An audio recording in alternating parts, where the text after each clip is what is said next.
Welcome back, friends. We just did Queen's Guide the other day.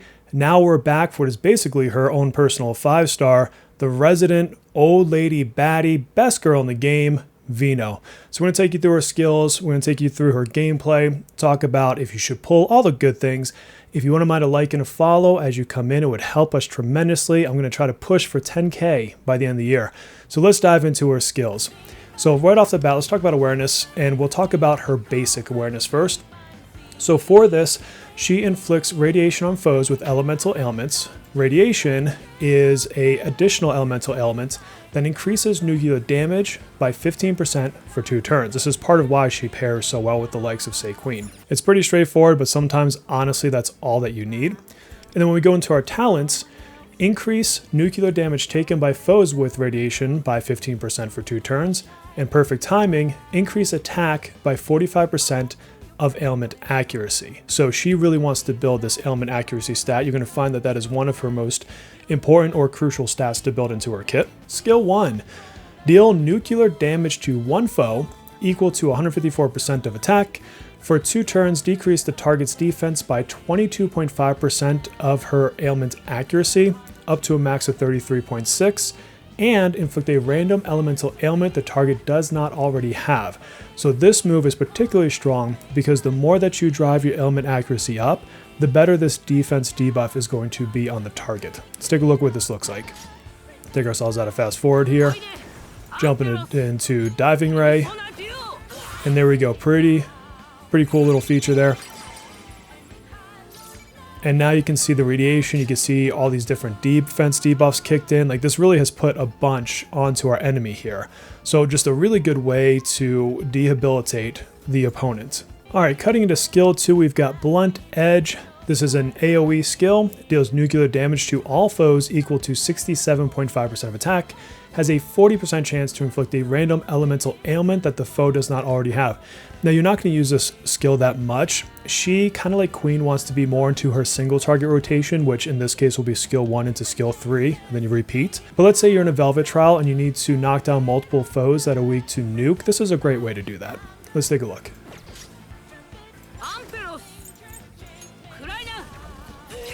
Now, obviously that would have been AoE had I been in an AoE fight, but you still get the idea. Now, skill 3, another single target attack, deal nuclear damage to a foe equal to 168% of attack, increase target's damage taken by 11.3% of her ailment accuracy up to 16.1% for 2 turns, based on the number of unique elemental ailments they have. So this is another example of why you want to up the main stat of ailment accuracy for her, because it's going to strengthen this damage taken effect on the enemy. And here we go, this is what it's going to look like.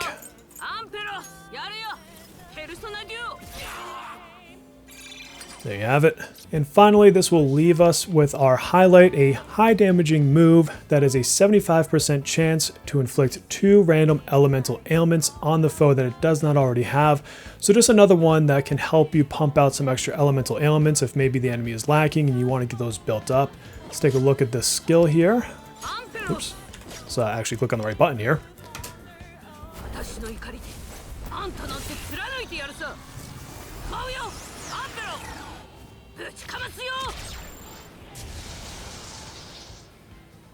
And there you go. Granny is a bad mama right there, jumping off that manta ray.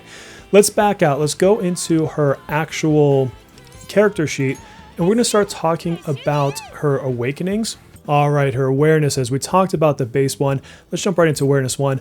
When foes with radiation are also inflicted with burn, shock, freeze, or windswept, increase corresponding damage type taken by 15%. An example of this could be if you have her in the team, you've applied radiation, maybe you're running her with, I don't know, Flurry. Now, when they have windswept, Flurry would do additional damage, or, on if there was burn. Pick your poison across these different types. So a pretty good one. Awareness 2, when any ally inflicts an elemental ailment, increase her ailment accuracy by 10% for 2 turns. She wants her elemental ailment up, so this is definitely not a bad thing. It stacks up to 3 times. This is just going to help her do what she does more effectively. Awareness 3 is your typical skill increases. Awareness 4 for highlight, increase foes' nuclear damage taken by 35.2. This is one of the reasons why that highlight can be really good for someone like Makoto. Awareness 5 is more skill ups. And then Awareness 6. When an ally attacks a foe with radiation, activate the following effects based on the number of unique elemental ailments on the foe. So if there's 1 or more, they get an attack up. 2 or more, nuclear damage up. Obviously, this is specific to new characters.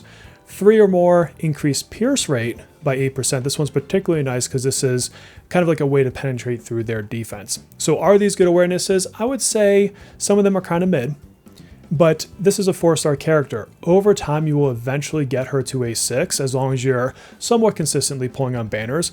And so I don't think it's unreasonable to think that in a few months' time, this is going to be an A6 character for you, in which case you've maxed her out and you're getting this really juicy A6. So, decent awarenesses overall, but really looking for that A6. Don't overspend chasing her. Just know that 4 stars you build out. That's her awarenesses. Let's talk about her weapon. So first of all, her 4-star weapon here, increase attack by 16%. When a foe with an ailment is present, decrease that foe's defense by 12.4%. You're going to be constantly applying elemental ailments, so that's basically always there. Same with radiation, which also decreases defense by 12.4%. Again, with weapons, you have more chances to max these out. So if you look at the 4-star max values, attack goes up to 24, and you get 2 18%ers on these defense downs. Really good ways to, decrease the enemy's defense. Certainly not a bad 4-star weapon at all. But by comparison, let's look at the 5-star, and I'm going to tell you why it is one to chase in my opinion. Let's come in here. You can see I've even put mine on my banner. Increase ailment accuracy by 36%, so again, that's like her main stat. After inflicting an ailment, decrease the target's defense by 33%. Now remember, a fully maxed 4-star weapon was 2 times 18, so that's 36, so we're just 3 points off at this point. The effects don't stack, but every 2 turns at the start of her action, 80% base chance to inflict a foe with a random elemental ailment that it does not have. So why does this sound good? So first of all, you're starting off with 33%. I don't know that you'll chase dupes on this ever, but you're already pretty much at the max value of the other weapon. And you're increasing her ailment accuracy on top of that. Her ailment accuracy then translates to her skills, which then give more defensive debuffs. So that's how you get past that 36%. And then obviously the additional elemental ailment is always a great thing to have. 80% is a pretty high base rate. So this weapon here, I personally think is one that you want to put on your targets. Again, don't go chasing this down. I would just put it here as a consolation prize. And then maybe later on down the road, if you have extra of the coins to where you can buy this from IY's shop, then you could say, okay, well, do I have my Purdy ones? Do I have my Phoebe and some others? Now let me pick up, the Vino one if I have some extras laying around. But definitely a good one to throw in the consolation prize. That said, a fully maxed out 4-star does a lot of great things for her. So don't feel bad if you don't have this weapon. Now let's back out. Let's go into her revelations, her card set. All right, so on my non-DPS units, you're going to see this card set a lot. And considering all the debuffs that she's doing, this is a perfect set to synergize with her. And that's Departure and Control set. In this, she gets a little bit more at max HP, which will help her survive. She gets this 4-piece set that when attacking with the skill, she does a little bit of her own HP as bonus damage. But then most importantly, on the full combination here, the Departure and Control, when attacking with a skill, decrease main target's defense by 23% for 2 turns. She is going to always be attacking with a skill. She's going to rotate that skill 1. She's going to rotate into that skill 3 ad nauseum. And as she's stacking up all those debilitating effects, as well as other forms of defensive downs, this will stack on top of that. So it's a great set to really just keep enabling her and her kit. Just keep in mind that you cannot duplicate this effect, so you can't have 2 of these. So if you happen to be in a team where another character is running this set as well, you might want to substitute out that other character's set for something else. I would probably leave it on her because she's always going to be attacking the enemy. So this is my favorite set for her. And then let's talk about main stats, substats. Sun is always HP. We won't talk much about that. For the second card here, the Moon card, this one you could be a few things, but I would prefer honestly to throw maybe an HP one here to help her survive. There's times where she can be a little bit squishy. On Star, and these are scuffed cards right now, I just have to build better cards. But on Star, this would really want to be an ailment accuracy. When I started building her, I didn't have one. You can see I actually picked it up as a substat, but defense is not it. You want ailment accuracy. And then on Sky, this is another great place for another HP to keep her alive. Again, I just didn't have the cards, but you can see I put ailment accuracy down here just to get that little bit of a bump. And that'll lead us directly into her substats. Pretty straightforward on her as well. Your main one's going to be the ailment accuracy. Sometimes you hear us say effective hit rate. You want to put some speed on her. You want her going, first or worst case second. You don't want her going after your DPSs. Really good idea to get her going right away. Then you can look at things like HP percent, give her some survivability, let her take a couple more hits, and then a little bit of attack's not going to be painful in here. Those are the stats that I would push into her. You don't have to worry about other offensive stats like crit rate, crit multiplier, anything like that, attack percentage multipliers up. Really focus on that ailment accuracy, getting her some speed, getting her some HP, let her stay alive, and then let her land her debuffs. That's the kind of main thing you want to do with our friend Vino. Now for the future, as always, I'd like to talk about the mental image, a training feature that'll come later. Best guess, it'll come with 3.0, just because I believe that's when it came out originally on the other servers, but who knows, they're speeding things up. They could give it to us tomorrow for all I know. But basically, if you're going to be investing your limited resources on mental images into our friend Vino here, you're going to want to prioritize her effective hit rate, her ailment accuracy. That's going to be one of the stats that she has, so pump that up. Then you look at her skills, and I would prioritize, I would say likely the one that has skill 2 and 3, so that you're juicing up skill 3 first, then move into the other skill. And then finally, you can look at the last stat for her, which is an attack percentage stat. But really focus in on that effective hit rate. That's going to give her the most bang for her buck if you are using those resources to invest in her. And then the final thing I want to say about her is just in terms of prioritizing your skill ups down here. Because you don't use skill 2 all that often, it's more to say trigger all out attacks when you have an AoE situation where they're weak to nuke. You really just want to look at skill 1 and skill 3.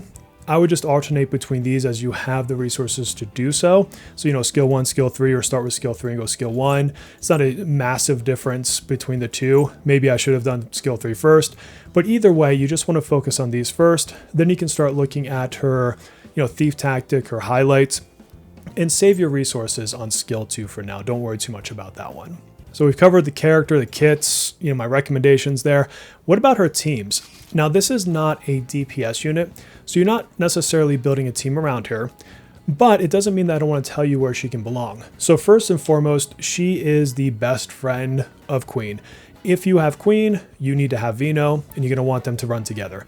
It's really going to be the most damaging combo that you can create with Queen. Can Queen work without her? Of course she can, but she's just going to be that much more effective, significantly so, having Vino in the party. So that's the first recommendation, is if you have Makoto, have Vino in that team. That said, she doesn't have to just pair with nuke type individuals. Yes, she enhances nuke damage in different areas, but she is still providing all of those elemental ailments. And if you think about that, that's added burn, that's added shock, which gives better crit chance. That's, freeze, which will decrease the enemy's damage they output. And it's windswept. Windswept gives like an additional defense down that stacks with the others. So all those are great. Additionally, she has all the different multiple ways in her kit that she can decrease defense. So she is not just a Makoto character. Until you get some of the strongest debuffers in the game, for example, Howler, longer down the line, Vino really is someone you're going to be slotting into a lot of teams. So when you need a debuffer, for whatever content, don't be afraid to pull her out. Additionally, if you're running into situations like guild bosses or SOS, and maybe you're using Rin on one team, well, now you've got yourself a great debuffer for the other team. Which leads me directly into the should you pull? 100% yes. And the good news is, she's a 4-star. You don't have to chase her on Queen's Limited banner. There's going to be a few different ways to get her. First of all, you've got selectors. So there was one in the Metro. We had different ones, in the game and other places, and I'm sure there'll be other 4-star selectors later. I've seen them, on different occasions on the KR server. So you can just get her from a selector. Second of all, if you're not against spending money and you just want to do it, there's a $5 bundle which has her. Now, do I think you should spend the $5? Not necessarily. I think you can get her just from other means, but should you want to, it's a way to spend $5 and get the character just directly. And then there's also just normal pulling. She is a 4-star. She doesn't have some super low 0.2, 0.04, whatever percent rates. And so as you're pulling for other characters, you've got a good shot of picking her up. Now, if you're pulling on the queen banner, you've got a better shot because she's one of the featured ones. Granted, I've heard people get all the way to pity without getting her, but know that she's good to get, but you don't have to chase her on a limited banner. You don't have to do what I did, which was pull extra on Makoto's banner to max her out. I was fingers crossing that I got an A1 Makoto. It didn't happen. But, don't necessarily do that. Just know that you can get her from selectors. You can get her from pulling on the regular banner with gold cards. She's not that limited, and you're eventually going to max her out. So don't chase her down necessarily, but do build her when you get her. And that's really it. There's not really much gameplay to show you other than the powers I already showed you earlier, and her rotation is as simple as 1-3, 1-3, 1-3, 1-3. You get the point. So feel free to throw her in your teams. Let her be a great debuffer for you. And really, that's all I have to say about her. Best Girl Vino. I'm glad they put an older lady in there. The older gentleman of myself. Very much thanks for that.